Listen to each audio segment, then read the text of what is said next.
and welcome to another edition of All Things Service Podcast with Nick Lambert. I, of course, am your host, Nick Lambert. Today, I'm sporting my Where We're Going, We Don't Need Any Roads. It's a new t-shirt I just picked up. I got to lean back so you can see it all. It's a new t-shirt I just picked up a couple weeks ago. I was fortunate enough to knock something off of my bucket list, which I am told my bucket list is way too big, but I was able to knock something off my bucket list and go to Back to the Future, the musical, which was phenomenal. I went to it here in Dallas at the Dallas Broadway, loved it. It was great. So I had to buy a t-shirt for it, and I also had to get a Back to the Future mug, and of course it also is a special edition Back to the Future the musical. So anybody that knows me knows Back to the Future is my jam, and looking forward to maybe popping in and watching that soon. So today's guest I've known for a long time. He's been a mentor of mine.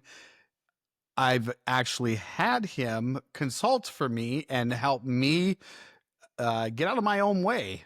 And of course, that was probably a very difficult task. But today's guest is the owner of Restoration Advisors. He's known throughout the restoration industry. And today's guest is Klark Brown, owner of Restoration Advisors. And we're going to just be picking Klark's brains about anything and everything we want to talk about. So today I want to welcome our guest, Mr. Klark Brown. Welcome to the show today, Klark. How you doing? Hey, Nick. I'm doing great. Thanks for having me on, man. Oh, no, thanks for coming on. You and I have done some podcasts together before. I'm usually the guest on your podcast, so it's nice to be able to have you on and put you in the passenger seat and allow me to drive this car a little bit. So yeah, it's going to be a scary ride. So buckle up. Yeah, as long as we don't do 88.1 miles an hour.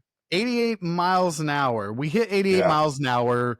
You know, we're going to see some serious, you know what. Yes. I've enjoyed your podcast. I've watched all your episodes. A great mix of heart and funny, and you're doing a great job. Really. Thank really you. I enjoy it. We want to bring something different to the podcast, so I try to get a little bit more pop culture in it. And I think I'm still trying to find my own identity with integrating more pop culture in it. But it's about knowing the person and how they're going to respond, because obviously I'm not going to probably talk detailed sports with you because you don't follow sports as much as some of the other guy, but I can talk movies. I can talk books with you.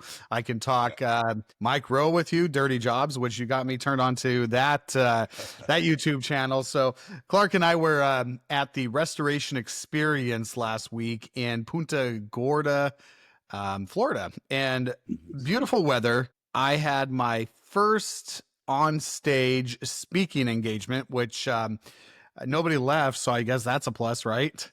And no tomatoes were thrown. No tomatoes were thrown.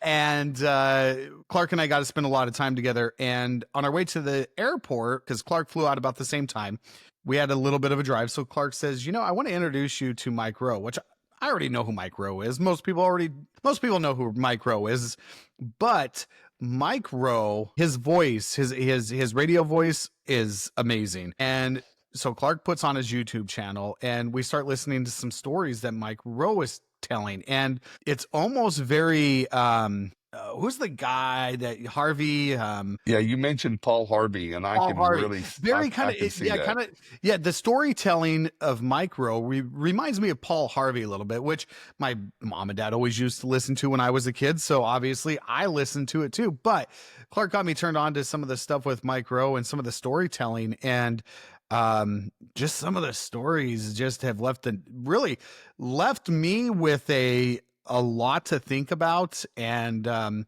I know this podcast is about Klark. It's not about, you know, plugging Mike Rowe. I think it also kind of integrates a little bit to who Klark is, because Klark has read a ton of books.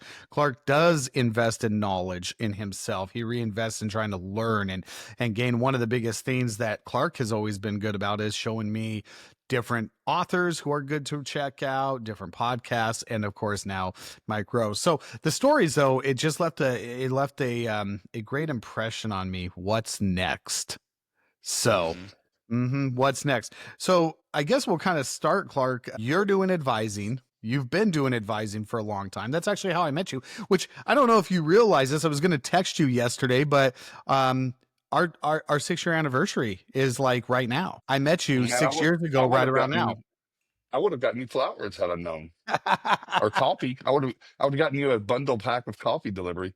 Yeah, Yeah, I got the same notification that I was flying out to Billings. Kind of what's funny is we met at the experience, the same event group that we yeah. were at just last week, but 6 in a years ago. different 6 years ago. And Yep. then it was an exploration. It was like, hey, we didn't know each other. We got to know each other and we started talking about where you were, what I did, and that was relatively early in my consulting career because I was a contractor for a very long time, sold my business, and my what next came about, and it took me a while. So if you're struggling with what's your next, don't rush it. It's going to appear, and if you rush and do the wrong thing, you're going to end up doing cryptocurrency, and that's not fun. It's not fulfilling. You might make a few dollars, you might lose a few dollars, but it won't hit your why. But we met in Clearwater, Florida. That was a great trip too, and there were a lot of other. There was an alumni of great people there, but then yeah, we transferred in. You had some things you were going through, and I said, I've got some ideas, and we talked about those, and it formed into what's now become gosh, there's probably not a week that we don't text back and forth about Yeah, uh, absolutely. something we're reading. Like you said, I read, I watch something, we share sometimes it's a motivational, what do you call them? I guess motivational quote or Oh, something. And oh yeah, yeah. what's funny is, Nick, is when you get to know someone well and you stay in touch, you always have a sense of where someone's at. And that's either the highs, the lows, the mid. And then you see something. And I think the best gift you can give someone is send them something, even if it's not yours original. This made me think of you. And we all like to be considered. We all like to be thought of. We all like to be remembered. It's not vanity. It's not ego. It's just like there's these little voices sometimes that say that, does anybody really see me? We're all that little child inside. Is what I'm doing matter? And I know I do this, and you do, Nick. I like to know that people. I like to make people know that they matter, that do matter, that are trying. We don't always hit home runs. Sometimes we hit, ground balls or strike out, but the effort shows up because a lot of people just don't do the effort. So yeah. So Nick, it's been a great 6 years. It feels like longer. Oh Um, yeah, it I was it, it actually feels a lot longer. Go Yeah, ahead. I was actually talking with with the team back in Billings about that uh, earlier, and that was the conversation that we had. Is I said, so it's been a crazy 6 year run. Now I've been in business way longer than 6 years, but 6 years ago is a little over 6 years ago, I reset my business, got rid of three-fourths of my staff, kept a Yeah. couple people, and hit the reset button. And part of hitting that reset button was understanding that I had to do things differently. I had to lead differently. And most importantly, I had to learn to get out of my own way. And so when I met you in Clearwater, we had a mutual friend, Carlo, who I think we both still keep in contact with right now. We'll just call him Carlo from El Paso. If he's listening, if he's listening, he'll get a kick out of that. But no, Carlo had introduced me to you, and he said, "This is the guy." I would just talk to Klark, see if Klark can help you. And I remember as I'm at Clearwater, we spent a lot of time together. I knew nobody. I get on a plane. I'd been at another event previous, but I hardly knew anybody. I think I met a couple guys, right? But I recognized a lot of people from Facebook groups. But I get on a Mhm. plane, I go to Clearwater, I know nobody, and I see you, and we had met briefly at another event, almost in passing. And I said, "Hey," I started talking to you, and you befriended me, and I'm talking to you. You're giving me some ideas about business. And I'm like, man, I really want to work with this guy. And so I spent the whole week hanging out with you, learning, just talking. You introduced me to so many people. I remember on the last day, I was like, so I want to talk to you about working together. And you're like, yeah, I guess we'll see. And I'm like, what do you mean we'll see? I got money in hand. Like, I'm ready to go. Let's do this. And you're like, no, I mean, yeah, we'll talk about it. You're like, go home. We'll talk about it. We'll have a phone call next week. And I'm like, are you kidding me? Like, I'm like, I had to be very blunt with you. I'm like, are we going to work with each other? And you're like, well, I mean, do you want to work with me? And you're like, we'll have a phone call. We'll see. Let's touch base next week. And I remember getting back on the plane, and I remember thinking, okay, I want this guy to help me. And this guy is like, kind of nonchalant. Well, we'll see. Now, knowing where I am now and getting ready to launch a lifestyle brand that has some coaching intangibles to it, knowing where you were at the time, it wasn't that you didn't want to work with me. You wanted to make sure we were a good fit. You wanted to make sure that it was going to be something that if you invested in me, that there was going to be a return on your investment. And not so much from a financial standpoint, but you wanted to see that if you were going to pour into me, that I was going to take what you were pouring into me and try to make that work and try to implement that into my business so I can help grow my company. And quite honestly, I still remember that phone call that I had with you when I got back to Billings. I remember thinking, okay, I think we're going to work together now. He seems like he wants to work together, but it Yeah. was part of your vetting process, which was phenomenal because it really made me realize that, okay, if I'm going to do this, it can't just be half-ass. I got to put the effort in. If I want to be able to grow my business and change my business, I'm hiring somebody. And if I'm hiring them, I need to make sure that I'm doing the work on my side. And so we started Yeah. working together, and here we are 6 years later on a podcast talking about it. Yeah, let me give a little backfill. There's probably some things here that you didn't know or you don't know. Um, Most coaches, teachers, we all thought there's a lot of words. Consultant is my least favorite. I love to educate. I love to training, and I do live classes are my favorite. But when you get to a consulting on one-on-one or with a group or team, it's a lot more than just teaching curriculum.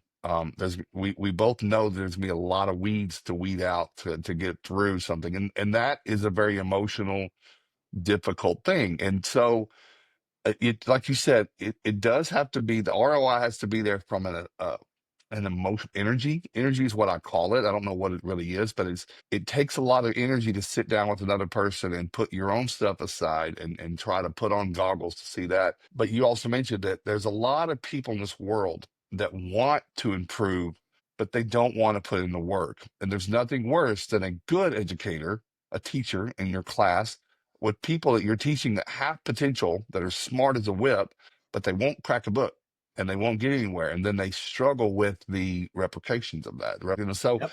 that burns you out. So I've always been very, very particular. I pretty much say if it doesn't fire me up, it's going to burn me out. So that's always been my filter. It still is to this day.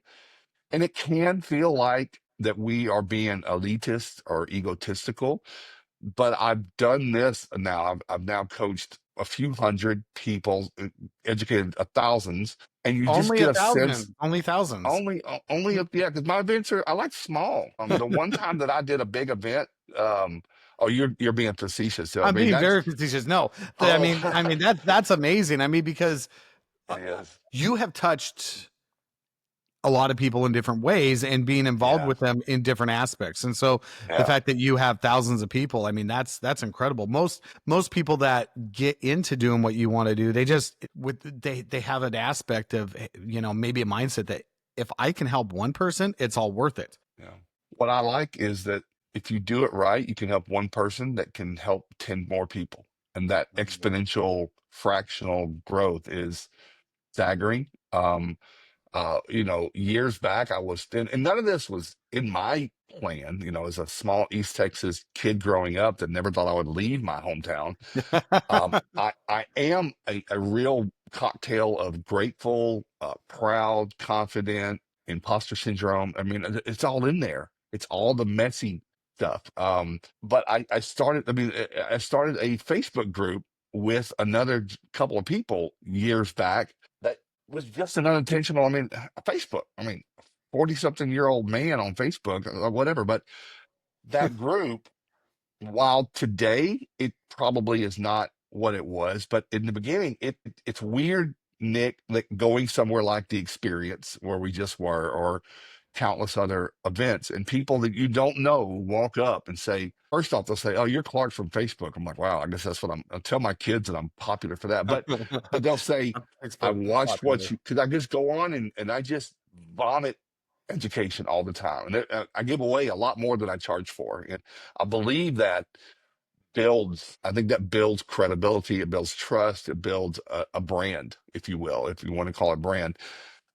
And people say, I heard what you said about this one little micro thing that we had been struggling with. So you never know if you are prolific about giving to Ye- anyone, you never know how it's going to hit. They may never even tell you. They may never have a chance to get to tell you. But if you give, um, if you're a person that feeds off of that feeling, if that's your love language, then you'll become intoxicated with it. And then you've got to be careful not to let it go to your head and just stay on your path because you'll be given opportunities to get on bigger stages. I've done that.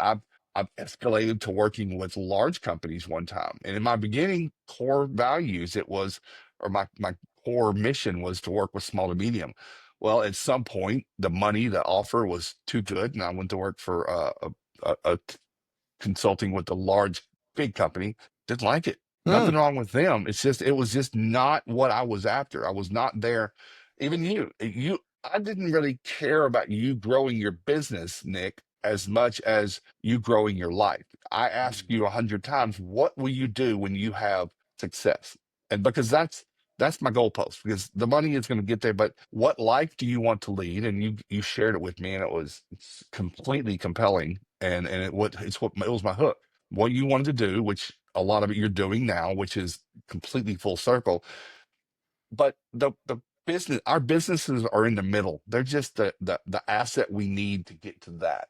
Um, they're the businesses that provide us with fulfillment as well as compensation and legacy and wealth that we can reinvest and then do the other things. So I have a lot of people that I talk to all the time that I really, really like, but they don't know where they want to go when they get there. They just want to make a little money because of something from their childhood. They grew up, in poverty and government cheese or something like that, which is a great story, but hmm you're gonna need more than that to get You need more somewhere. of that. And Yep. then our energy, myself and my team, we all are parents, we all are spouses, and we all committed to each other as our core values is we want to be the best parents and best leaders of our lives, and what we do during the day makes us who we are at night. So that's kind of how that all went. But working with you, Nick, and your team, you again, your speech in Clearwater and Punta Gorda was about culture.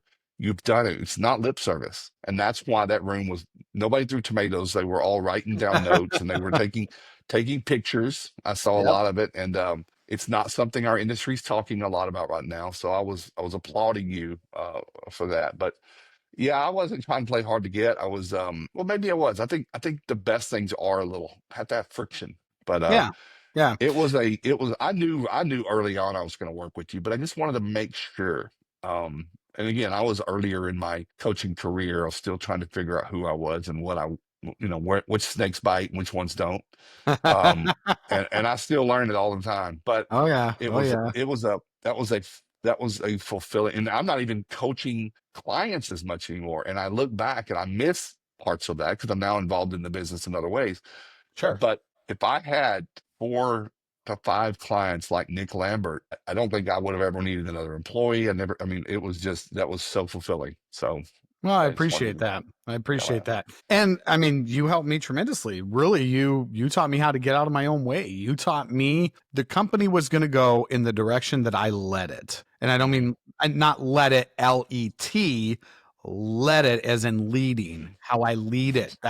That's where it's going to go. But it was a phenomenal working period. Obviously, we got to a point where we had grown. We didn't need the consulting anymore, and you needed to free up time for more people. So but we've kept in great contact.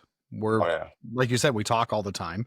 Uh, Yeah. and I learned early on in business that if you can turn clients into friends, it will be a great it will make it worth it because then you'll know the kind of people you want to work with in the future. So no, I would definitely say beyond the business relationship, we built something different. Again, I've gotten to know your yeah, family really well, and you yep, with mine, and stuff like that. But Nick, I want to close out that thing with, I think what this is something for all business entrepreneurs here to to listen to. And again, hire a coach or don't. I don't be afraid to. The guy that won the Masters, Rory has coaches. I mean, yeah, you don't get you don't coaches, get. Huh? coaches. Coach hits, yeah, multiple. Yeah, he has And I think multiple. everybody Yep. needs, you need different voices. But one thing that I always tell people, especially when they're in the middle of a turmoil, it feels like you're the only person that deals with it. But I'm in a unique perspective again with groups and with network that I know thousands of restores. Everybody's going through it. And somehow that should help. It's like, okay, this isn't a me problem. I mean, sure, I've got problems. Sure, I'm causing my own conflict, but I choose that I can get out of it because this other people have gotten out of it. So that's one thing I just impart on people is like, you're unique, your business is unique, you have different issues demographically where you are, but you also have your past, your history, things you believe in, you don't believe in. Just work them and lead. You said lead. You have got to make a canvas and figure out what painting you're going to make because it can't look like anybody else's. And our industry, our world is big on trying not to look different. And I always value that you had no problem being different and going a different path and using different colors and stuff like that. Yeah. Well, I appreciate that. Yeah, Let's change gears a little bit. let's do it. You are currently living in Virginia, West Virginia? No, just Virginia, outside of Just Richmond. Virginia. Okay, Yeah, okay. Your love, where Clark finds his place to unwind and let go. You love the mountains. I do. You love the mountains. And I see that you have an event going on in June, and it's going to be up Mhm. in Kalispell, or is it Whitefish? It's Whitefish. It's Whitefish. Yeah, It's it's up Whitefish. in your home state. Yeah, Yeah, up my in home state. Whitefish. We have I gotta be very transparent. I know a lot of my friends and even family members that live in Billings listen to this, but Billings, Montana, that's where I lived. yeah, It's where I grew up. Billings, Montana is vastly different than Kalispell. yeah, Billings, you're on the edge of the Rocky Mountains and you're starting to get more into that flat plain that kind of that heads over towards North Dakota, kind of the Badlands ish. Kalispell, Whitefish, it's like it's another world up there. It's yeah, mountains, it's freshwater lakes, it's trees, pine trees all over. Beautiful cabins, beautiful hotels. Just a different. It's a different vibe up there. It's a different way of life. You're close to Glacier National Park. Flathead is just a beautiful lake. You can actually see. I mean, the water's so cold, you actually see down. So, but what I'm getting at with this is we all have ways that we like to unwind or ways that we like to decompress. And one of yours is going to the mountains. What is it that you find so fulfilling and so special about going up into the mountains that really helps you kind of break down? Because when people run at high energy like you do or I do or some other people that do, if you don't have a healthy work life balance and you don't have ways that help you unwind and decompress, you're burning the candle at both ends. You're going to burn yourself out. Um yeah. so yeah, I'd like to visit with you. Like I know you love Whitefish. You've been there multiple times. I know you love Red Lodge. You've been there quite a few times too. Um, Mhm. but what specifically is it about Montana that has that draw for you and Whitefish and Kalispell and the mountains? What does it say to Clark? What does it speak to you? So it's a few things, and what you were talking about the difference between billing and even anybody in Montana would know that Bozeman, they all have a different culture. There's just a Very much. different vibe, a culture. So to me, the mountains, my brain is full of thoughts, hopefully more positive, but obviously I have things I have to work out kinetically, and I seem to have more calm and peace when I'm in the mountains. I also have this weird, I was just thinking about that, what draws me to it, and that I've never said out loud. When I was a kid growing up, when I would do mountain trips, when we did the beaches too, growing up in Texas when stuff we went to the beach, but there's something about the potential that a square foot or a piece of land that no one has ever been to intrigues me. I like the expanse. I like that, it's calm and quiet. Usually the air is a little better. I do like cooler Usually. weather. Yeah. But there's just a natural thing to being, uh, I don't hunt and fish for my own food anymore, but up there you could if you had to. There are people that do that. And I'm a independent, like to a fault. When I go to a beach or to a cruise and everything's scheduled to go, go, go, I don't like to be scheduled to go, go, go. I don't feel like I'm being pushed. But when you're in the mountains, you're kind of leading your own. You can do what you want to do. The coffee tastes better. The food tastes better. Um, but I would say in the last 5 years or 4 years, I guess, Nick, mountains have is when I take other people. And I don't take big groups, like even our retreat Yep. is going to be 25 people. But Yep. when you take other people who normally haven't been, and of course, like Montana is always like, oh, a place that most people say, I want to go there one day. And I Yeah. just say, tell people, don't talk about what you want to do. You better do it because you said the same thing. Your bucket list is you don't know, but there's just Sunday, not someday. That's my saying. Sunday, not someday someday. not. So there is Sunday, not someday. Yep. there is a calm, there is a it feels like it's my time and not someone else's. Um those are just the best ways, but I just know at some point, and I've been in mountains all over in Montana end up being probably the best mountains to be. I mean, I've been to Tennessee Smoky Mountains, but I always am a better person when I have that calm as opposed Mhm. to Clearwater or Galveston or Destin or California, San Diego or something like that. I'm in a different mode. I'm on. And I went up there, I'm not. And I let the calm and the clear get, and I just do better.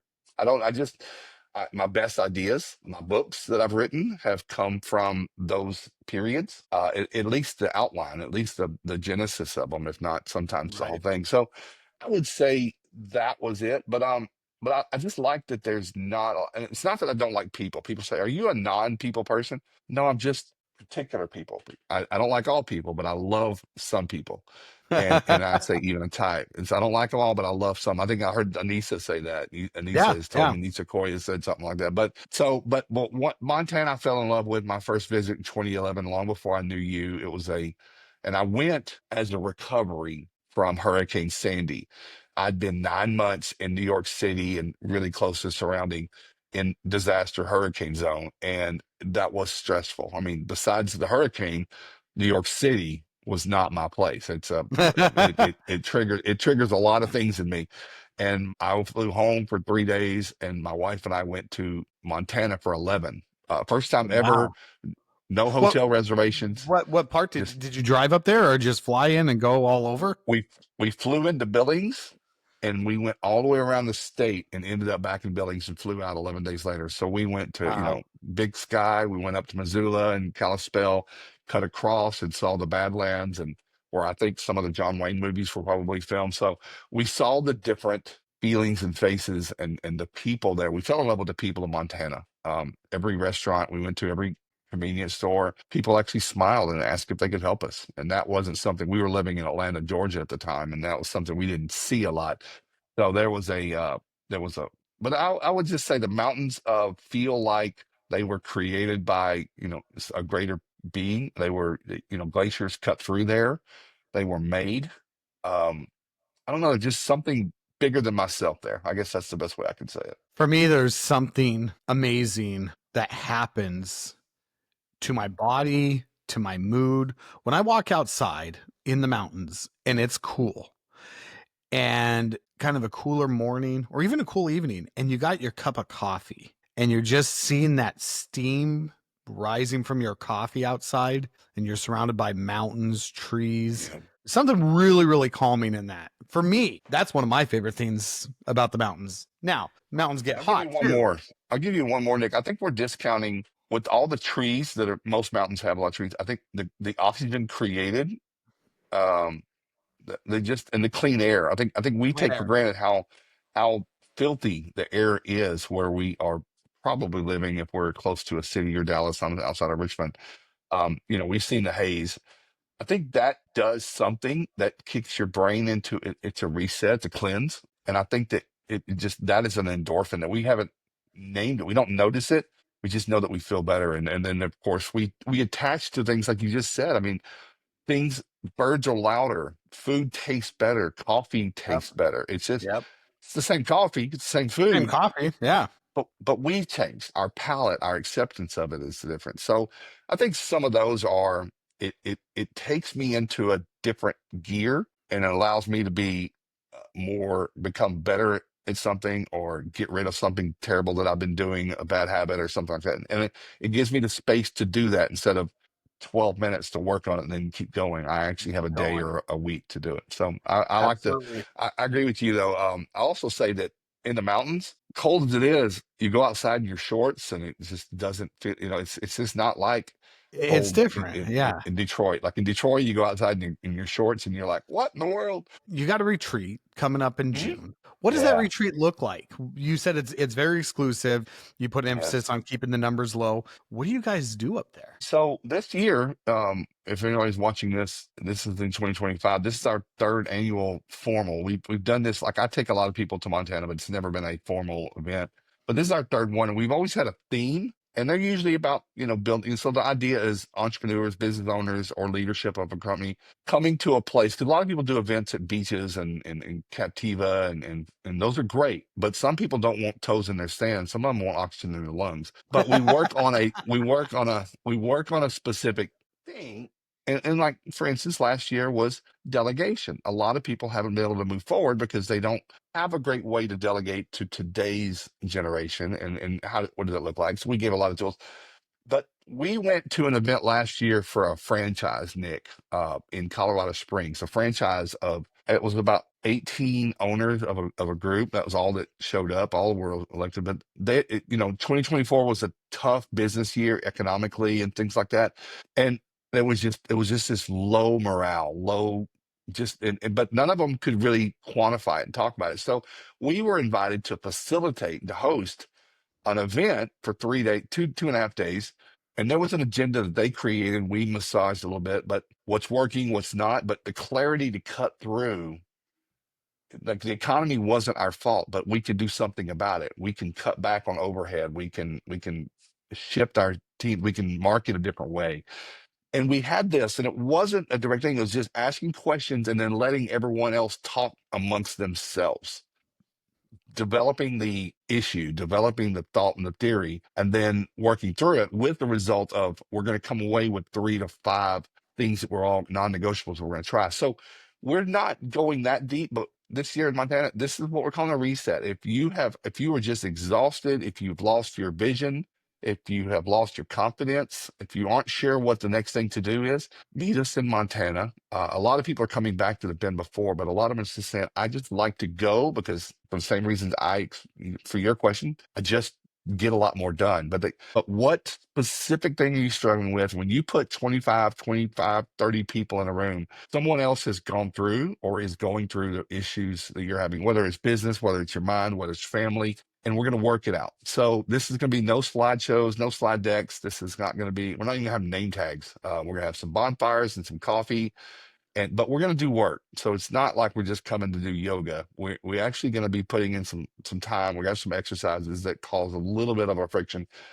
But this year, Nick, it's just about if you want to do great things, what's keeping you from it? And let's leave that there. I'm going to actually have a bonfire, Nick, that people are going Oh, to write what's in your way, and you're going to throw that into the fire. Leave it behind. I love that. I Burn it. love that. Yep. Burn it. Don't take it with you back to Cleveland or Denver or Dallas. Don't take it back with you because it doesn't belong. And the rest of the people around you are rooting for you to turn this thing around. That's the thing that we all don't know, that our friends, our family, our employees, they're all rooting for us to figure this thing out so we can be as great as we used to talk about being. And maybe you're still there, Yeah. but the world's different. The world's difficult. It's Yeah. outside. And you and I talk about this a lot. Oh, yeah. If it was quiet, if I was in the mountain Montana all the time, I probably would be fine. But man, when you get back with the noise, you're distracted. And whether that's phone or Oh, people or sports games or just all the things which we love doing, but we don't love doing so much and it's so fast. But yes. yeah. So that's kind of Yes. what Montana's about. Good food. I like it. It's always the food. It's always the weather is going to be incredible. And it's not snowy. It's mild. But it's the Well, favorite thing that I do. hold on now. It does snow in Montana sometimes in June. Oh yeah, it will, but Yeah. it won't be I mean, up the in the mountains. chances that, So yeah, the chances that you're going to have snow very, very slim, but it has happened. I mean, I've been in oh, it Billings has. I've been in Billings on like July 1st where it snowed. And then July 5th, it's 98 degrees, 100 degrees. So, Last year we went, Nick. We were there the second or third week of June, a little early. We pushed it to the last week so that everybody's kids could get out of school and stuff. But the Logan Pass and going to the Yes. Glacier National, that was still closed from snow. They had For not the cleared snow. it. And it blew Wow. everybody's mind that June, the snow, but that was the higher elevation. We were down in Yeah. Whitefish. We were around 3,000, 2,000 feet, but up around 8 to 10. Yeah, I think they keep it permafrost all year long, or mostly. But yeah, you're right. But again, it's not like December or January in Montana. No, no, for sure. So you mentioned doing a retreat last year that you had did when you went down to Colorado. And Uh-huh. you mentioned that there's a lot of struggling in the industry right now. A lot of companies, not every, I mean, there's companies that are doing really, really good, but Yeah. there's a lot of struggling going on. Our industry is vastly changing. And if you don't know what industry we're talking about, we're specifically talking about the restoration industry. Now, other industries are suffering too, but we've had inflation, we've had higher deductibles, we've had higher premiums on insurance rates. And we're kind of in an unprecedented time where nobody really has answers on how do we get through this? We've always been looked at as a recession proof type of industry. And we're not in a recession, quote, in a recession, but I think a lot of people out there are pinching pennies like they are because people are hurting. They're not. The cost of inflation over the last 4 or 5 years has really taken a toll on families. And so what we see in the industry right now, it's unprecedented. Nobody really has answers. What advice do you have to those that might be listening out there that are saying, man, we're not doing the business we used to do. We're not even coming close. We're bidding jobs.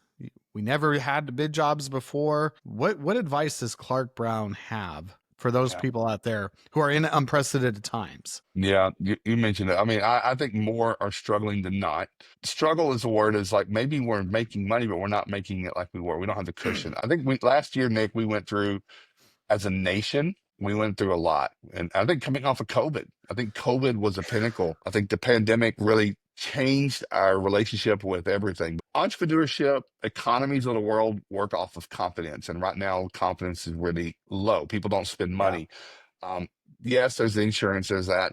I would say what I see the most, Nick, and this has probably been true for back to my grandfather's day, is people's inability or unwillingness to change and adapt to the old saying is the worst thing a small business can say is this is how we've always done it here, or any business. I think we can use the cliche common Blockbuster, we can use Kmart, all those. I mean, look at the battle right now between Amazon and Walmart. Walmart's trying their best to be an online server, but they're not, probably not competing nearly as well. But there's going to be somebody that comes along with a huge idea because people want to change. This world can't stay the same. But I would say this is first off, have a plan. Many people just wake up every Monday morning and it's just they're reactive to whatever, and that will garner you sometimes a bit of fortune. But I don't like to wait on luck because luck doesn't come very often. But have a Mhm. plan and then stick with it. But then look at the data, look at the signs, and react to it. The same thing with people. Do you have the right people for the kind of company you mentioned? We're having to give a lot more bids and estimate. And so, and AKA selling. We're having to sell a value more in an industry where in the past we kind of got the job and there wasn't. It's just like you need us. But now we have a consumer that needs to buy in, and we don't have those skill sets from a lot of, especially younger, youthful people nowadays. This generation, they text people, they don't talk to people in person. And certainly Nope. when they're going Nope. through a traumatic experience. So I think we have to start. I mean, when they're going through something, everybody looks like a Karen at that point. They're not, Oh but they yeah. just look like it and feel like it. And they've been labeled as such. But so I think we have to start thinking about what we feel more like a retail than we ever have. And that there's no signs to say it's going to turn around. It's going to stop. I would say that is one of the biggest things that I see that those that are successful are doing that. And we do have clients that have they're up 55% from 2023 to 2024. And the question is they are making relationships. And one of them's in Delaware, one of our smaller states. Economically speaking, it's right. Nobody thinks of Delaware. It's like Nah, if you I Kind of forgot it Most people existed until you mentioned most it. people don't even know if I know anybody from Delaware, but they make relationships. In the space that we're in, people have something, they need them. There's big brands there. There's colored vehicles, but they are not, and they are just known as being experts at what they are, and they're always there when they are asked to be. So I would say just be consistent, and whatever made you popular, whatever made your brand known, synonymous in your market, keep doing that, because the bad thing that happens when we get in trouble with our businesses and our relationships, Nick, is we evolve, we change, but we don't let the other person know. Like we get Yeah. hurt, we get scared, we get worried, nervous, and anxious, and we start acting in different ways, but we don't take, and now I'm talking about a relationship, we don't take our partner with us. Well, in business, we start to change who we are, but we don't take our core base who helped us, was there with us forever. They don't know that we have changed, and it also looks like we're gone. So I would say really stick with that relationship, community, and trust those that help you get there, because they're all going through it also. Yes. Most people are going through this Most together, people are. and if And I you, think and I yeah, think there's a lot of people that ego gets in the way and they don't want to admit that, oh well, we are struggling like other people. And I've had some people, Clark, that have come up to me that are very ego, not just in the restoration world, but I mean, they're ego driven owners. Ego drives the business, and they would never tell you, oh, our business is suffering, our business is hurting. Yet even they're coming and they're saying, man, how are you yeah, doing stuff right now? Because we're in the yeah, restaurant industry and we are suffering. We're on the brink of closing, or we're in, we own an electrical company and we've cut our staff from 9 down to 3. And so it's all service driven fields that are feeling it. I had a carpet cleaner tell me the other day. He says I haven't had to bid jobs like this in 15 years. He says yeah, I had a great clientele. He says I still do have a great clientele and they still call me. But he said it's the newer ones, and even some of the people that are pinching pennies, they're like, oh, well, yeah, I know that I know, Nate, that you used to do it for $200, but man, my budget's 150. I got to get this done for 150. And he's like, I can't do it for that amount. So there's been people that that don't even want to admit that they're struggling are struggling now. And that's why I say it's important to have these open conversations and to say, hey, I am struggling, or you're struggling, or what not just personally, but I'm talking like on a business level, like we're struggling. Because I think that part of the evolving is also talking to other business owners and getting their perspectives on things and how can they change things, how can they adapt, how can the restoration industry is vastly changed, but the restaurant industry has changed dramatically since COVID. And a lot of these kitchens have started using highly processed foods versus making stuff fresh. yeah, And it's affected the taste. And so when people don't get the food that they're wanting, they quit coming back. And for me, I prefer to cook at home because half the time I can make a better dish and it's a fraction of the cost. Now I have some friends that are chefs and that do a fantastic job. And if they're going to cook me a meal, that's totally different. But I'm talking like going to Applebee's or yeah, Chili's. I mean, you're just getting a plate of overprocessed food. And so there's just been a dynamic shift in a lot of our industries right now. And so I think for people to admit that, hey, our business is hurting a little bit. yeah. Nick, what kind of ideas do you got? Or Clark, what kind of ideas do you got? Talking amongst each other, being open about that kind of stuff, you might get your best new idea from somebody else who's hurting and struggling. Yeah. Uh, I talk a lot about peaks and valleys. You don't grow on the mountaintop. You grow when you're going through the valley, and then you're on your ascent back up. So Yeah. Now, ego, I've got a book I was going to bring. I've got a book by Ryan Holiday called Ego is the Enemy. And I think it's just naturally in the trades, contractors. We come from a generation, I would say today's younger generation aren't as bad, but our grandfather said, you don't talk about your problems. Your grandmother said, just no, suck no. it up, buttercup. You got a little bit of cancer on your neck, just get a pocket knife and flick it off. That was, but there is and I think it's the transactional flavor of things. Contractors walk up to each other, and that Mel Robbins was just talking about this. Mel Robbins, an author, she does the 5 4 3 2 1 rule. And she says, people walk up and say at a party, at a gathering, hey, my name's Mel. What do you do? What do you do for a living? Instead of, who are you? Who are What, you? people first. And then it causes people to identify as their business, as entrepreneurs, career minded, whatever. And I think that attachment to what I do becomes who they think they are. And if that's not Mhm. doing well, they feel like they are seriously in a bad spot and it just crumbles around them. Sure. But that's really a lot to explore there. But I will, anyone that listening, when you let your guard down in your whatever way or what you want to, you go to a place where you feel these people aren't here to judge me. They're actually here because they want to get better themselves. They want what you've got, and you've got something in your head that they want.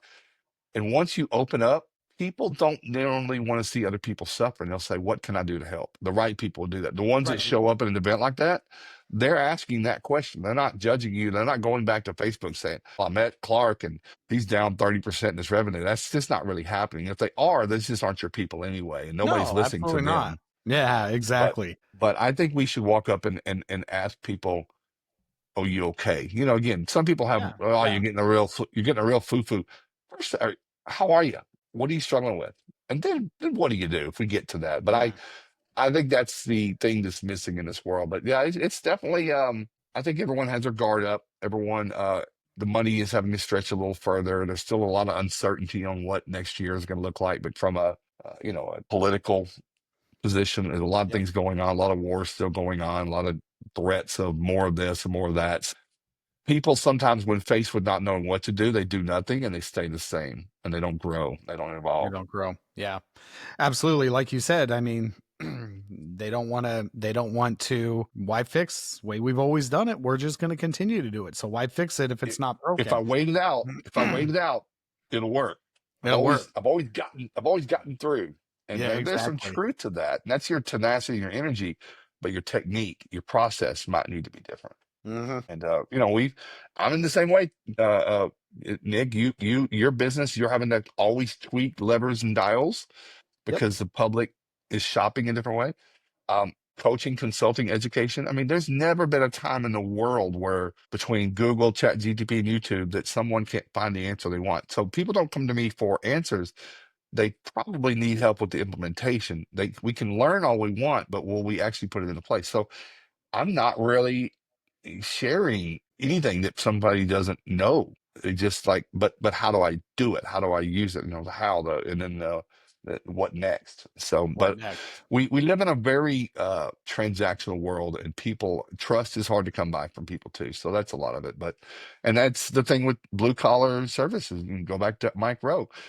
There's a lot of bad characters out there that are Yes, there is. nefarious contractors, and unfortunately, we all have to wear the same colors on our sleeve, whether or not we aren't. You know, we're painted with the same brush. So, I think those things are creating hardship. People believe their insurance company before they believe an outsider, and there's just some old connections. But I'm hopeful, man, because I will say this, Nick. I think history will tell us. I've read a lot of history.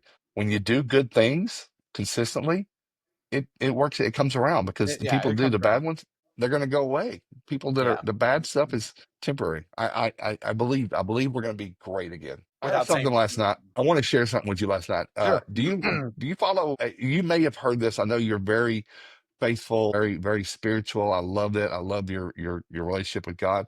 I saw something last night and I have to watch it today. Dave Ramsey is a guest on a show that I listen to, the Sean Ryan show. And Okay.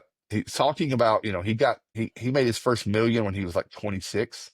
So he had success early, and I don't know his whole story, but he also was bankrupt at 28. So Yeah. he was talking about God. He goes, I learned who God was. I learned who God was on the way up. I got to know him real well on the way On the down. way down. Yep. Dude, Yep. that that burned into me when I heard him say that. That was such a good line. He said, I got to know him when I was coming Mhm. down. That was so good. Have you heard that before? Similar stuff to that. I'm pretty familiar with Yeah. Dave Ramsey as well. Yeah.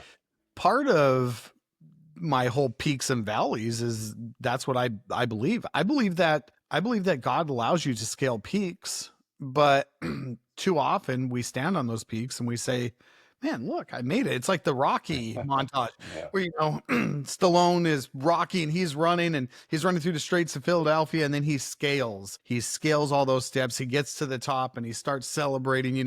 Everybody has seen that. Yeah. Almost everybody, right? Yeah. And he's Yep. celebrating. But the thing about it is there's more steps to climb.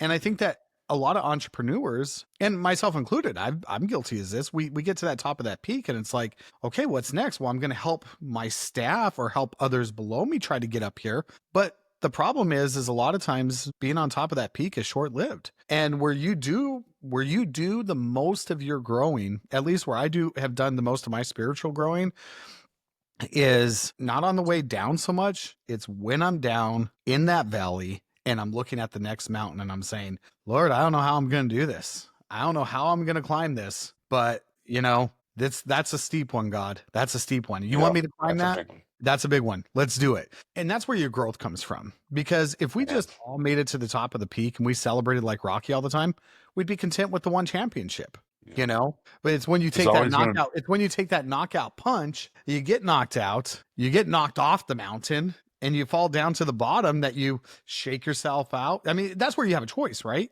That's where you dust yourself off and you say, okay, I'm either getting back up and I'm going to try again, or you say, you know what, I'm done, and you throw in the towel. I'm not a quitter. I'm going to go No. climb that next mountain. And I think that that's the entrepreneur in me, but I also think that that's the passion and not giving up. And so Dave Ramsey talks about, yeah, you get to know God really, really well on the way down. Yeah, same. I get to know God really, really well on the way down. And also when I'm looking at what's next, what's that next mountain look like? And when you look at the mountain, you're like, that I'm going there. You're telling me I'm going to climb that. Yeah, All right. yeah. Well, I hate heights. So that's the first thing. So you wanted me to climb this and it's pretty high up there. I don't have a rope. I don't feel like I have the proper gear to climb this mountain. But yet here I am putting on the helmet, and just going. So just taking it one Except step first, at a you got time. to But take. that's You got that's to your faith, one step at a time with your one faith. step. That Yeah. once you took that one, you're like, okay, now I'm in it. Now I'm moving. I've got the cardio. I'm gonna finish because we're finishers. It's that getting out of bed in the morning. The alarm clock's going off. Last thing I want to do is get up. But once your feet hit the ground, your body says, okay, we're up. Let's just now you start going through your mental checklist of the things you want to get done that day. It's Yeah. just human nature. We resist friction, but I have big, big dreams that scare me and those around us, my wife, but I've never not eventually got to what I was trying to do. I think I Exactly. think all of us. I think the biggest threat we all have is not dreaming big enough. And I know you're doing some big things, and I can't wait to read your book. There's a lot. There's a lot that goes into writing a book. I know you just. I did one, a real small one. I'm doing some more now, and the Yeah, imposter I'm in the syndrome. middle But of reading one of yours right now. yeah, yeah, it's but then you ask the question, who am I to write a book? But then you've got people saying, well, I like listening to you. I'd love to read it. So we gotta really Mhm. you just gotta go with it. But you said it, I think the best thing you said the whole call was everyone just pretend you drop your ego. And if you're around people you can't be yourself with, you need to find some new people. Need to find some new Uh, people. Yep. it might just unlock that next level that just like, wow, I did not know this was existed. I didn't know this was possible and things like that. Um, but yeah, Nick, you didn't throw any movie trivia at me, any Oh no, that's 90s coming. music. No, that's coming. Okay. I'm We gonna can say cut one that. We more can cut thing, and that then we're out. gonna. Yeah, no, I'm gonna say one more thing, and then we're gonna wrap into some pop culture stuff. But you talk about who am I, and I ask that a lot to God. Who am I? I'm just Nick Lambert. Who am I Yeah. that I'm gonna go do this? But when you look at historically in the stories in the Bible, Noah, who am I to build this whole big boat and do this? Moses, who am I to lead these people? I'm a murderer. Who am I to lead these people? So God uses who am I people. Yeah. So now we're gonna have some fun. We're gonna talk about some movies, some music. So first of all, what I'm gonna do, maybe I don't want to call them rapid fire questions, but I know you listen to all kinds of music. What's your favorite genre? Impossible to answer. I Impossible to would answer. say yeah, no, I would say rock would be my default. I would say if you look through my Pandora, hundreds of channels, there's way more rock than anything else. But rock is a big category too. So, Huge um, category. Who's but who are you partial to in the rock world? that's even tougher. Um, I know you're not a big concert person because you don't like being in the real big crowds. I used to. I've been to Yeah, hundreds of concerts. but My but that's favorite what I mean. concert Like ever. later in life, you just haven't been. My favorite concert I ever went to was Tom Petty. not necessarily a diehard Tom Petty fan, but I knew every song and I was able to sing. I've seen some great shows. I saw Metallica, but I would say my Beatles probably are at the base. Yep. Just Yep. because I think Beatles are a big. They created a lot of other things, but currently I love Deftones, and I know it's a little bit harder, but A little bit, yeah. I went through the grunge days, so Smashing Pumpkins and Nirvana, of course, and Soundgarden, but it's I can't say there's one. It's a mood thing. I go through my sometimes I am classical, but rock wise, I like Van Halen. I know you and I share a lot of Van Halen. I think they've stood the test of time. Aerosmith. I like Aerosmith. Yep. people who just and they all reinvented themselves. You won't get one album from any of those, and it's the same as the others. So I like that No. in people that reinvent themselves. But man, there's just so many. I go through phases. I like Pink Floyd for a while, and then I went through AC/DC phase. So it's tough. But I grew up in the. I'm a little older than you, Nick, and in case you didn't know, um, I couldn't tell. No. I was there at the beginning of MTV. So I was there in that video "Kill the Radio Star" the You Buggles. were But there when they dropped that movie, or not that I movie, but was that video. Yeah. I waited 8 weeks. They announced it. I was me and my best friend Jason, who, by the way, happy birthday. Jason's birthday was yesterday. We did the 8 week countdown while they were trying to explain what the heck we were about to watch. It was this unprecedented, but we waited, dum, da dum, da da da da, and the little moon man. And so the countdown was happening at the bottom of the screen, and then it launched. But I was there at the beginning of like the hair bug. So Motley Crue, I was, in the Motley Crue phase, and then Rat, and then and all of those, and Rat. Guns N' Roses. Yeah, Rat. Yeah. So That's that good. was that was my high school day. And then Guns N' Roses was my high school album. I had 6 or 7 copies of Are we Appetite for Destruction. talking Appetite for Destruction? Appetite. Yeah. Yeah, Yeah. because cassettes didn't last too long in the back of your Camaro; they would melt. So I had 4 or 5 copies. But I Guns N' forgot Roses that changed it cassettes all. would melt. That's right. VHS It would do was the same thing. You couldn't leave them in the VHS. cars. They would get so hot. Wow. Then you would have these. You go to Walmart, you get these crazy little slots that you could put all of them into. But Yes. they got hot as well. So yeah, yeah. And I again grew up in Texas where we have 2 seasons. We have a week of winter and the rest is summer. So The it was always summer. hot. But Yeah.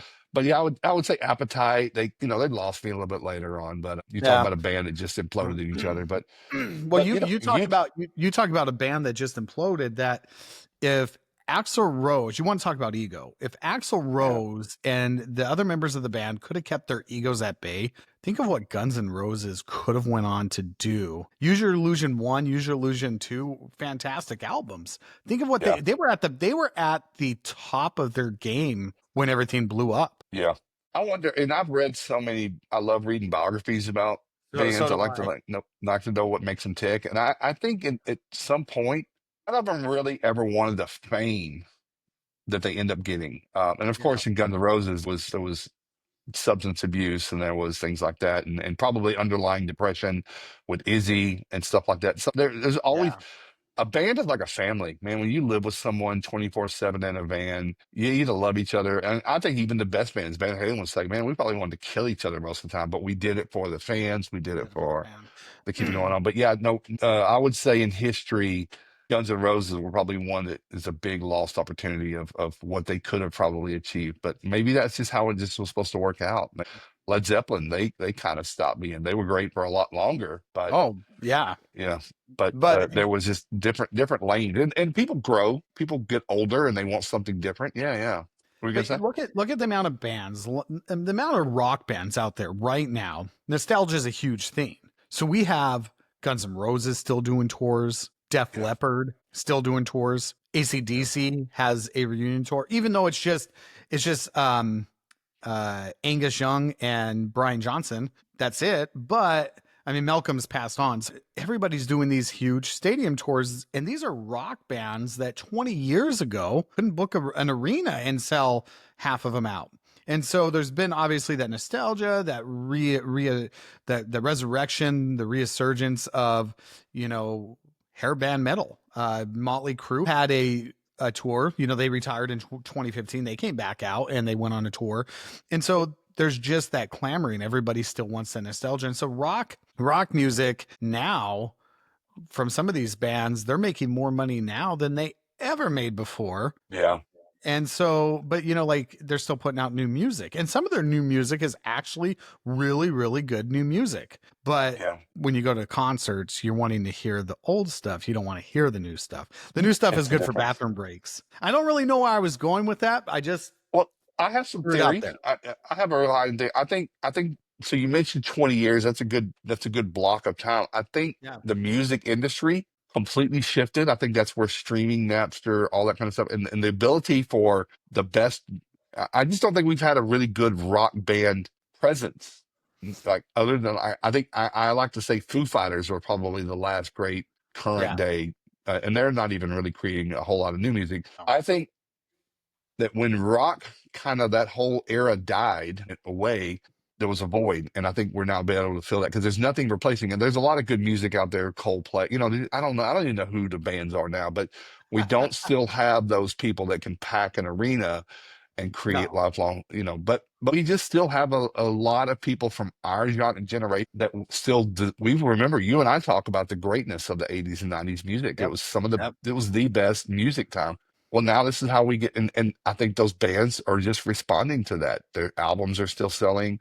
Um, some of them just choose to never tour again, which is always sad. Like if they've lost their lead singer, some do. The Beastie Boys won't.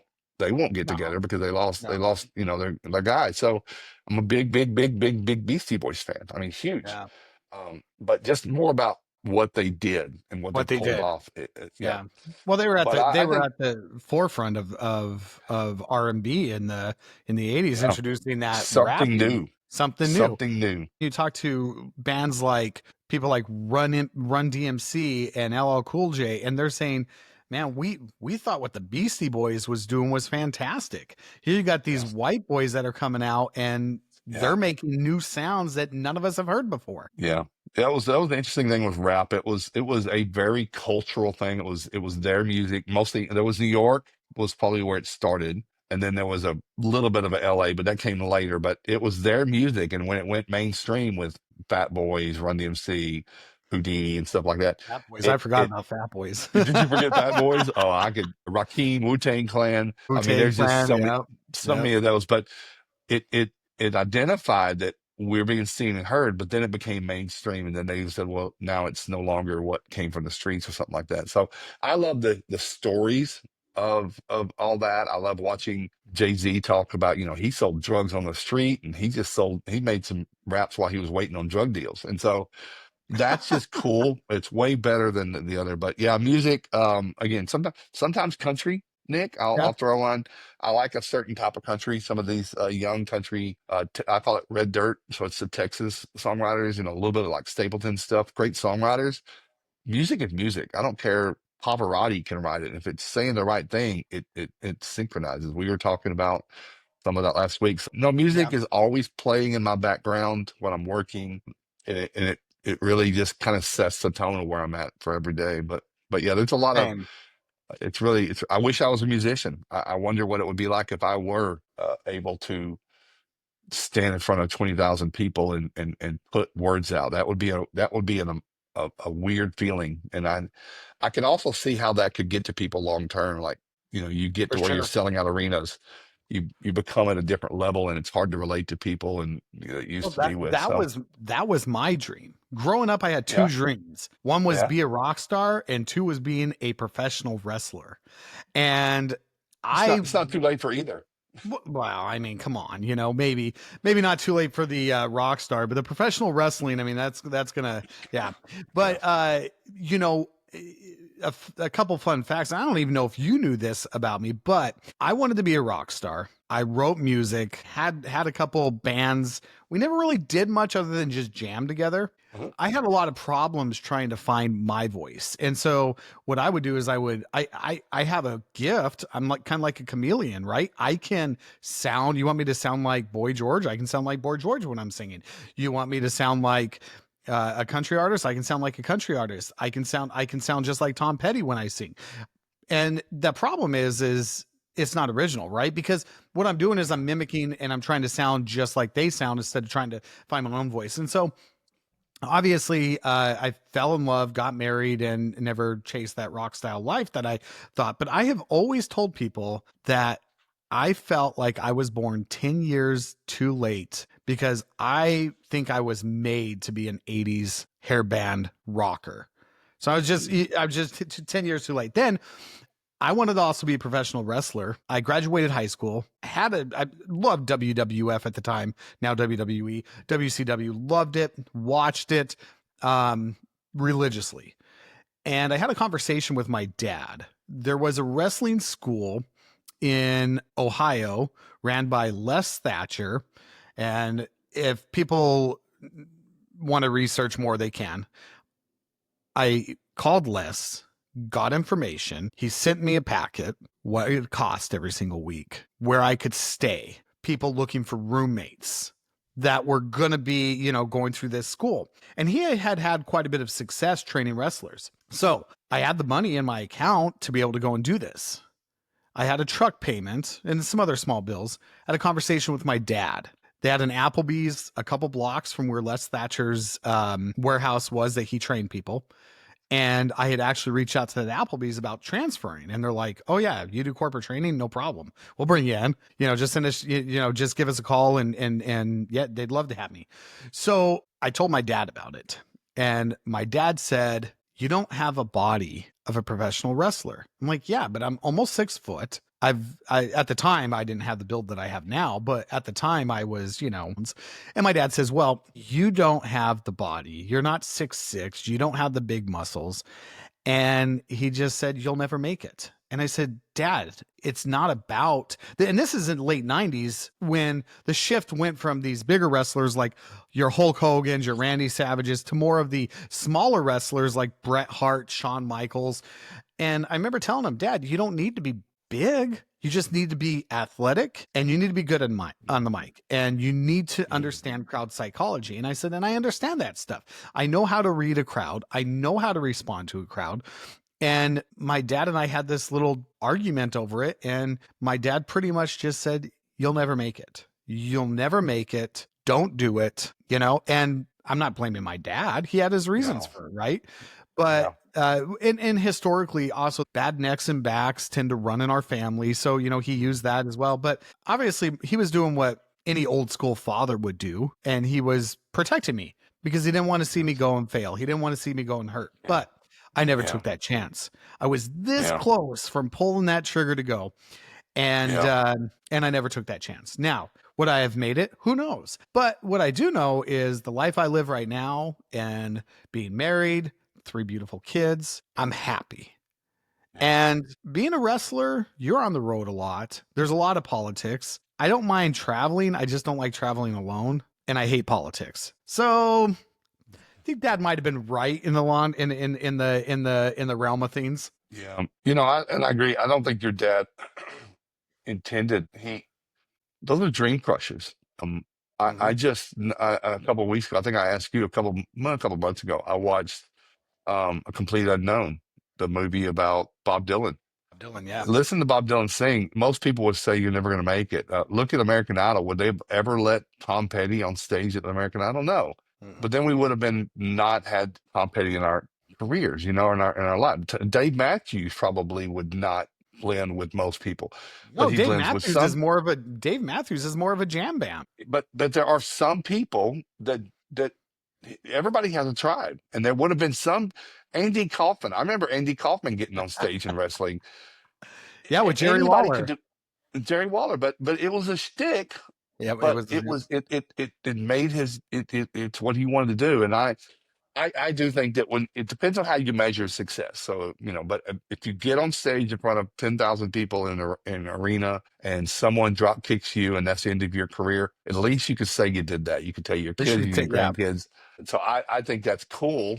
It might be a little too late though. It might be too late now, I mean, I but I I don't now know. have the build for it, but I probably don't have the cardio for it. So, But I um, do. I tell my kids, Nick, that there's nothing they can't do. I do And the just same. try, just Yep, try. I'm the There's same. you won't ever get a me. If my son says, "Hey, I want to be a dirt bike racer," I'm like, let's talk about it. Let's What talk kind of about dirt it. bike?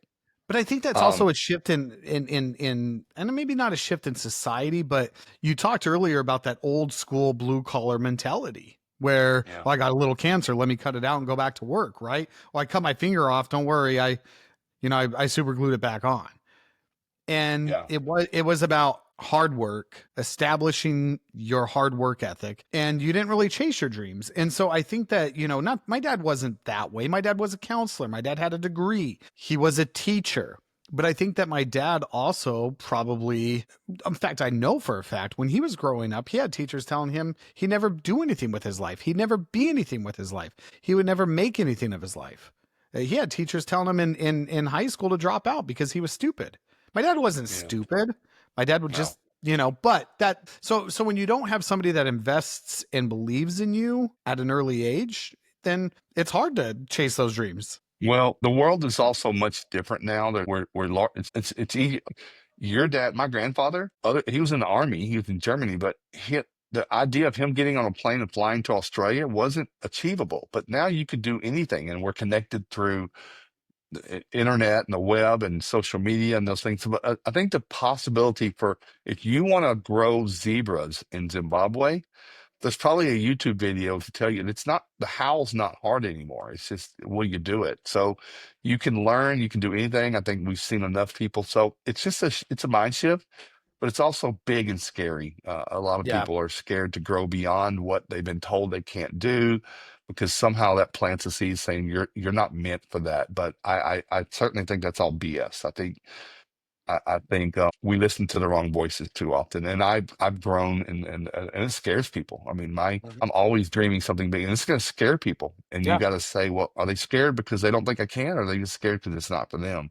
It's not for them. exactly. But then at the end of the day, Nick, a lot of people will end up leaving your actions, your bold action, your kids' bold actions, will inspire others to take actions because they'll say, well, Absolutely. if Camden can do it, if Kinsey can do it, or Clark, when Mason can do it, then maybe I can. So his friends are watching, and his haters are watching, and they say, well, he can do it. So I think we all carry a little bit of that. But yeah, no, Yeah. rock. I wanted to be a DJ. I didn't want to be a I always wanted to be behind the camera, but I wanted to be a radio DJ, and that those barely exist anymore. Oh But man, I mean, yeah. You want to yeah, talk but about I a job that's been pretty much, yeah. Wow. yeah, I 30 mean, years other ago, than 40 years ago, all over the place. I mean, that was I mean, again, they didn't make much money, but they showed up all the time at events, and they were somebody, and somehow we thought that they got to know Guns N' Roses because they talked about them and played their records or played their cassettes. Yeah, But exactly. Half the time yeah, they never met him. yeah, I used to see all the concerts, Nick, but I get offered tickets to see, a lot of great bands come to DC, which is not far from here. I'm like, I'll watch it from TV. I'll watch Storytellers on VH1, and that's it. So are you the same way with movies? Do you tend to not go to movie theaters and prefer to watch No, movies I at your love house too? movies. Yeah. I haven't been to movies in the last couple of years as much. I'm now select movies I think are better in the theater, the Mhm. expanse of it, the surround sound. But Sure. when I used to travel for disasters, mostly domestically, not internationally, on slow days or off days or whatever, I would always go to a movie. So I there's very few movies that people can catch me that I haven't seen, but What are, I'm what are, that what are some guy of that your favorites? And you Tombstone. don't have to say Back to the Future. I'm not, No, Back to the Future is up there. It's good. I would say I like triumphant movies. Tombstone is obviously a lot of people love Tombstone just for the fantastic. actors that are in it. I would say original Top Gun is up there for me. For sure. It was just at a point in my life. I caught Black Hawk Down was big for me. I like Ridley Scott. He's a director I like to watch. Yep. But Yep. again, I feel like I'm cheating on my movies if I start saying which ones are my favorite. But every movie is my favorite. That's just how much I enjoy the art of a person being able to script a story that captivates you for between an hour and a half and 2.5 hours. Theater was a great story. I Gladiator. like those Yeah. triumph movies. They're just overcoming something. But yeah, we both love. I loved growing up. Stand by Me, The Goonies, all those Stand by movies were part of Goonies. my Breakfast Club. Those are Ferris Bueller's Day Off was forever my favorite for a long time. I mean, it's just because I felt like that was me at that time. Like, we all Yep. related to that. So Young Guns, was a good one, Young but Guns. just Young no Guns. favorite. I think that movies aren't as good as they used to be. I am really, and No. that's why I don't go see them as much. Star Wars movies were obviously I'm not a big Star Wars geek, but I saw them all. But I don't think that the movies. I think they're bringing old movies back, and I think they're failing on some of those efforts. But Some of them, the new Top Gun. I mean, not so Top new. I Gun mean, was but Top it Gun was was good. fantastic. Maverick. Top It Gun was 2 was fantastic. they killed it, Fantastic. and I don't know if that was the script or the actor, but the story worked, and they did a I good think it job. was all of the above. I mean, you took Val Kilmer and you took his real life um cancer and you Yeah. integrated it into the movie. And now that Son of Goose. Yeah. Son of Goose, Goose. and now Yeah. that Val's no longer with us, it's, you got him, you got that nostalgia that you wanted, and Yeah. they made it work, right? He's texting, but they made it work. He doesn't talk much, Yeah. but you made it work, right? And they're doing a third one. Apparently Tom Cruise is working, they're working on developing a script for a third one.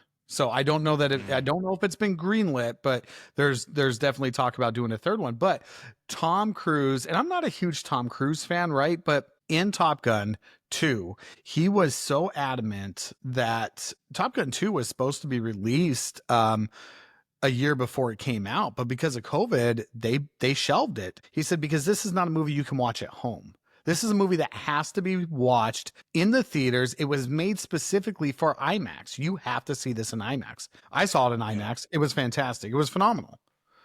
And so Yeah. It was a good movie, but yeah, I'm with you. I'm not a big Tom Cruise fan, but you can't deny he's put out some incredible Mission that's some Impossible. I good. mean, Yeah, it's some good movies, and some of them that didn't for even sure. hit the huge blockbuster No, no, were no. great. Let me ask you, Nick, favorite actor or actors, or Favorite do you have? actor or actors? Yeah, so I have two.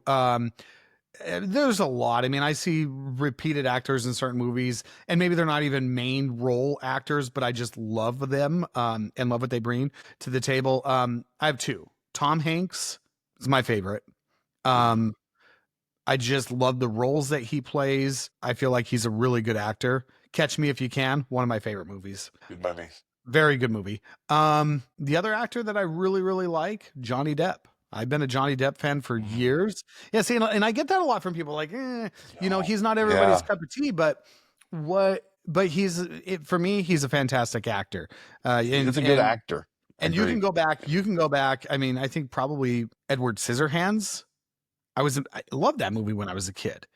Mhm. And obviously, Johnny Depp has done a lot of stuff with Tim Burton. Tim So Burton. Johnny Yeah. Depp has done a lot of stuff with Tim Burton. Ironically, whenever they do stuff together, Danny Elfman's the guy who's writing and composing the Music, music. the score. So it Yeah. just when you get those guys together, I just feel like it's great storytelling. Not everything they make is great, but those are absolutely two of my favorite. Um I also like Emilio Estevez. I like Emilio Estevez. You mentioned Young Guns. I love Young Guns. I loved Young Guns too because they actually took a story. I don't know if you know this. We're gonna go to some stupid music trivia that you may not know that you needed to know, but you're gonna be kind of like, yeah, that's cool. First of all, Young Guns, right? Phenomenal movie. John Bon Jovi um was the composer for Young Guns too. Did you know that? I did. I had seen a I, special on them, and he was Okay, asked to do also that has a score. small cameo in the movie. Um, I didn't know that. yeah, so they're in the jail at the very beginning when they're in the ground, right? And Mhm. they're in the ground jail and they're telling them, "Oh, I got bad news for you. Um, I got some good news and some bad news." The jailer's telling them this, and they're in the ground jail, and he's like, um, "Bad news is we're having shit again for dinner." And then he's like, "Good news is there's plenty of it," as he's throwing it down. Well, John Bon Jovi's one of the guys that's in there. So, but Young Guns 2 storyline based off of Brushy Bill Roberts. Are you familiar with Yep. Brushy Bill Roberts? Are you Just from the familiar? stories. Okay. So you're familiar that he actually claimed to be Billy the Kid. He claimed Right. that Pat Garrett shot the wrong guy at in night, and that Pat agreed to let him go off of his own way. Pat was going to go his own way because they had been friends, before, at least from what I've read. But Brushy Bill Roberts in, I believe, 1948 went before the New Mexico governor looking for a pardon that he was owed from the Lincoln War. And of course, the governor denied it, but there's been a lot of debate whether or not Brushy Bill Roberts is really Billy the Kid and whether or not he actually died Billy the Kid. He had a lot of the same scars that Billy the Kid had, Mm. shots where Billy the Kid had been shot.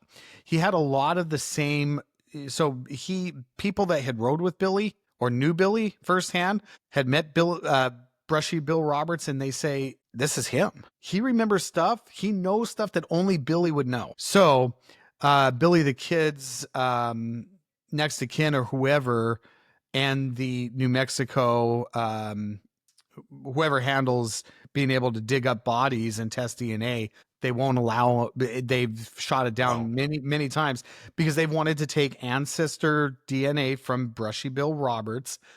I think it's Brushy. Maybe it's Bushy Bill Roberts. Anyways, Bill Roberts. They wanted to take DNA from him and test it to see if it matches. And whoever's in the Billy the Kid's grave, if that matches the DNA of Billy the Kid, and they wanted to do this, and ancestors from Billy the Kid have said no on numerous occasions. Mm. Brushy Bill Roberts' ancestors say yeah, we're willing to do it. So, anyways, a lot of people don't know that movie was actually number 2 was actually based off of real life events. So, Mm. did No, you know didn't that know they're that. making a and another thing I'm going to throw at you? Did you know that they're making Young Guns 3? No, I didn't. Officially greenlit. Emilio Estevez last month met with the New Mexico, I don't know if it was governor, I think it was the governor, and some papers and everything, and they were excited to bring the filming of Young Guns 3 into New Mexico later this year. And so they were officially announcing it. And then a picture on Instagram, Emilio Estevez Instagram yesterday, he is in the an old abandoned ghost town, and it shows him looking. So he's out exploring sites for the movie sites. So it had been Mm. rumored for many years, but I'm excited about it because I love Young Guns 1. I love Young Guns 2. And I'm curious to see where they're going to go with this story because they're older now. So are they going to continue to play on that Brushy Bill Roberts? Are we going to go in a different Yeah. area? Lou Diamond Phillips is supposed to come back. I was going to ask you, was he going to Yeah, be there? Kiefer? Was Kiefer going to be in Kiefer's it? Yeah. supposed to be Yeah. there. No, Yeah. actually, I don't know about Kiefer. Somebody said Christian Slater was going to be in it. I read something about that. But um, but yeah, Young Guns 3. Who would have thought? 30 years, So 35 years after the last one, we're going to get a Young Guns 3. But it also goes back to what you were saying. Hollywood's out of ideas. They can't create anything well, on their own anymore. well, that's no different than Motley Crue touring again. If it was great the first time, there's an argument that you kind of ruin your legacy. But there are a lot of people that show up and get happiness from watching it. It may not be the greatest film ever, but people will relive something, and for a moment, at least for 2 hours, they'll have a great time. My favorite actors, I like off actors a little bit. So obviously Brad Pitt and McConaughey and stuff like that. But lifelong, one of the actors that I think just always shows up has been John Cusack. I've been a John Wow. Cusack fan for a long time, Okay. Okay. and Ed Norton Jr. is Oh, always yes. everything Yes. he's in. I'm Yes. and What is and then it? there's one more that Was it one of my favorite movies I love of him in I don't fear. American History X. American History. Yeah, that was tough. Yeah, but That that was a was a good one. great film. Did you see Primal Fear with him? And he was a kind of a Man. special needs slow adult with Richard Gere. Richard Gere. Yeah, That's it's been a long time. Richard It's been Gere. a long time. And then he was And then it of course, the magic one. It wasn't the Prestige, it was the yeah, that I didn't love that one, but I know what you're talking about. But I liked it. Fight I thought it Club, was really good. I didn't Fight like Club, Fight he Club. was good in. I'm No, man, Fight Club was all the rage, 25 years ago, and yeah, I can actually remember. I can actually remember. So this is going to age me a little bit, but so G that works for me, Gilbert. His wife, Alicia, at the time worked at Applebee's with me, and Alicia and I were hanging out one night, and because we were good friends, and she's like, "Oh, we gotta watch Fight Club. It's like one of the best movies ever, and I love Fight Club." We watched it, and at the end, I'm like, this is kind of just I really did not like it. Mm. I don't know. It just didn't do it for me. It was so the back. I'd read the book before I saw the movie. The book had a lot of meaning about the world, but those are two of the actors. I also like another actor named Ben Foster. Most people don't know who that is. You would recognize him if you saw him, but um, I don't know. I like character actors, but again, I figure anyone that can get on screen and make people feel something for a little while and transform, it's really great. I think anybody can be a great, and that's why I think some musicians become great. It's Right. not their main thing, but musicians can make great actors and stuff like that. But Yep. hey, just for you mentioned, and I am a big sports fan, but I'm probably not a sports nut like what you're thinking. But I'm seeing the Sports Illustrated book behind you. I've got that book on my shelf too. Other shoulder. Other shoulder. Yep. I had to look the other way. Yes. The Yeah. baseball book. Yeah. So I played baseball in college, and I grew up loving, loving, loving, loving baseball. Obviously, older generations. I lived through Atlanta during the Maddox, Glavine, Smoltz World Series days. So there was a great time in baseball. That was just a good time in all baseball. The Yankees, I mean, I just don't know now, but it seems like baseball is not nearly the America's sport that it used to be. I don't think NBA is either. No. I think No. college Yeah. has definitely upped its game for people. But baseball was the thing you did with your dad and your grandparents and your, whatever on a Sunday afternoon and a matinee game. And it's just not that achievable to do that stuff. It's a whole thing now. It's a $200, $300 a day. It's But yeah, it's insanely expensive. If I want to take my family to a Dallas Cowboy game, and this is five of us. First of all, don't do that finding to your five. family. Don't do that to your No, family. I That's won't. your family I've made the they mistake deserve better. before. They do, and I've made the They mistake deserve. before. Ironically enough, I've never seen Dallas win at home. So every time I go to the game at home, they Mm, always lose. And usually it's mm, not just lose, Clark, it's they get blown out. So, but if I want to take the family to a football game, I'm looking nosebleed. After the resale tickets are 350 a piece, maybe 300, but after all the fees and taxes, it's 400 a piece. So I'm yeah, 2 grand for 5 yeah, tickets. I got to pay $50 for parking. If I want an yeah. alcoholic beverage, it's going to cost me $20. So I'm It's just crazy. $2,500 just to go to one game. Whereas I can watch it on my big screen on my patio or in my home. I can Uber Eats, which I don't really pay to Uber Eats much, but I Yeah, can afford yeah, Uber Eats, have my food delivered, yeah, put out a smorgasbord of whatever I want, smoke my own wings, make my own meat, whatever. yeah, Have whatever beverages I want, make them the way I want them. If I want a double, I don't get charged extra. yeah. And it's a fraction. I mean, There's and something. it'd be out a couple $100. It has become where families, it's got so insanely expensive. Families can't afford to do it Yeah, anymore. Now we'll go to yeah. Ranger games because they still make it Those are great. affordable enough. Yeah, yeah. But Yeah, you can get a yeah, nosebleed ticket sometimes for $15. Now you still have to pay the fees and everything, but I can take a family of 5 to the Rangers game for less than $200. But yeah.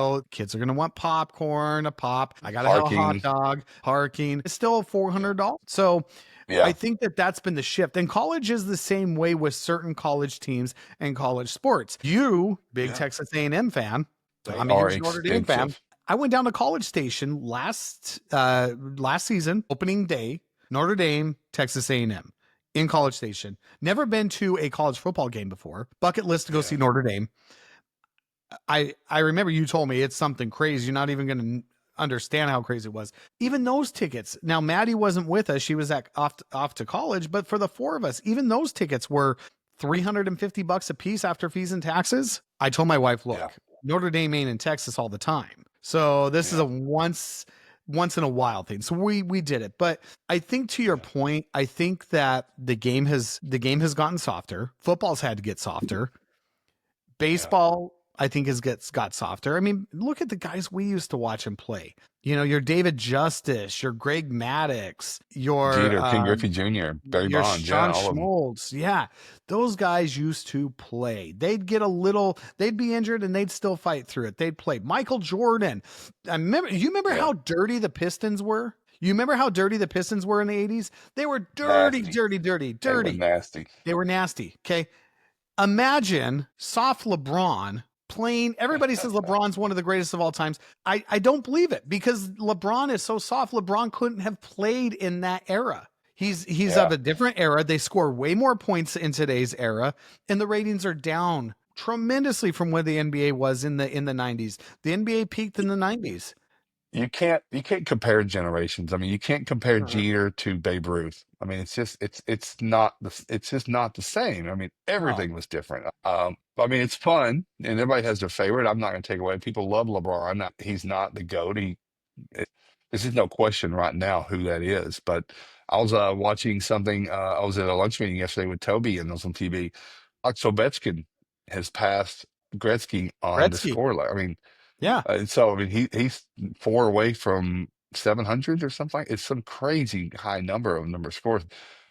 Is so, but people are gonna have a hard time saying Gretzky's not the GOAT. I mean, so Right. what It's a makes different someone the era. best? Like, so your business, what makes you the best? If people say I'm the best in town, I think that's not fair to say. Best at what? Responding quickly, price, color of the trucks. I mean, it's such an arbitrary measurement. Just be the best you can be, not Mm. the best for everybody. It's something about that. But yeah, the movies, I do love movies. I long for the days for the movies to come back out. There's a couple of them trying, but I also think that we age and we grow older, and that's why we hang on to the old. I mean, the Outsiders. I mean, I mean, was there ever a movie with more of a stacked that? I mean, the first Terminator movie just changed everything about movie cinematography and Yeah. things like that, and The Matrix. I mean, there's just Yeah. those pinnacle movies that changed filmmaking forever, and those kinds of things aren't coming out to. I mean, half of it's cartoons now. Yeah. Animated films are a lot of Animated. what's Yeah. coming out, but I do enjoy the escape for at least for that 2 hours or hour and a half to 3 hours, whatever it is. That's all you have to focus on, and you're getting to watch people do their art. And at that time, that's the best they've got, and that's the best. And I'm happy for that. But there's a lot of more franchise movies now, like Guardians of Galaxies and the Marvels and stuff. And when Marvels we were and growing up, we DC. didn't have that. But no, movies No. are pop culture was important to making us who we. I think about that all the time. I write about a lot of my writing is about we're all morphed by things that influence us, and whether it was music or whatever, movies or WWE wrestling. Listen, you were talking about wrestling. I'm older than you. We've already said that, but I was the generation before you. So the Von Erichs, The Von Erichs. Kabuki, Oh yeah. I mean that Well, was and you grew up in so Texas, that so you probably saw a they lot of came to that our in high school person. football field. The Von Yes. Erichs would come to our football field, and they did this traveling show, and they were chasing each other off the ring, up and down the. Andre the Giant, Kabuki, Junkyard Dog, all those guys came to my hometown. But as a 7 or 8 year old person, these people are bigger than life, man. Oh yeah. And we had Stretch Armstrong toys. We wanted to be all those people. So, but yeah, it was a good. Listen, I grew up in I joke about where I grew up in a small East Texas town, but I don't think I would have been who I was had I not grown up there with the freedoms and liberties and the things that to run around like that. So my kids have grown up in big cities. They don't Yeah. relate to a lot of the things that getting out and play in the mud and making mud pies doesn't sound very fun, but it was the best thing we ever did, right? Right. How many bicycles did you go through in your childhood? Like tear I them, break can't them? even count. Can't even count. No.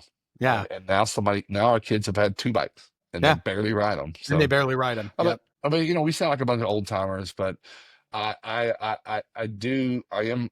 There's a lot of people doing some really cool stuff nowadays, and you want to talk about business again? The young people are managing change a lot better than the older ones are. So I think I everyone would needs agree. to say, am I? Some people say, I just don't want to change. Well, that's fine. Don't change. Be who you Don't are, and, change. and Be who you are. just do the best you can. And again, I can't tell people enough about Mel Robbins. She just said, just be you. Nobody else can be you, but we all are measuring ourselves against what we think we should be and what other people really expect us to be, and that's just a trap. So just do more than you expected. Push on. But yeah, it's a fun life, Nick, and I've enjoyed doing it with you. Yes, And absolutely.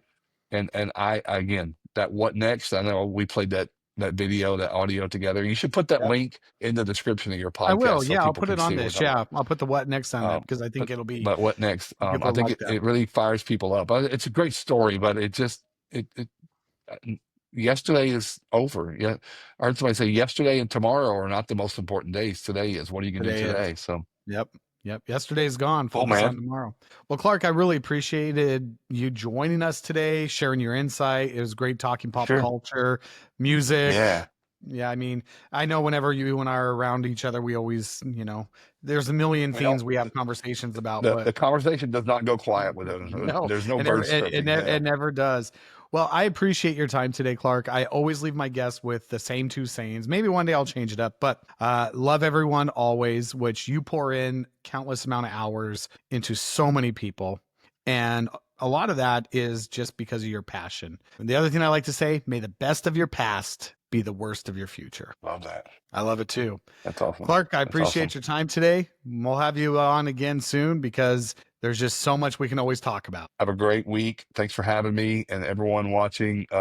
Just do your best. Give yourself some grace and mercy. Try again. Love it. Thanks, Clark. Take Take care. care. See. See.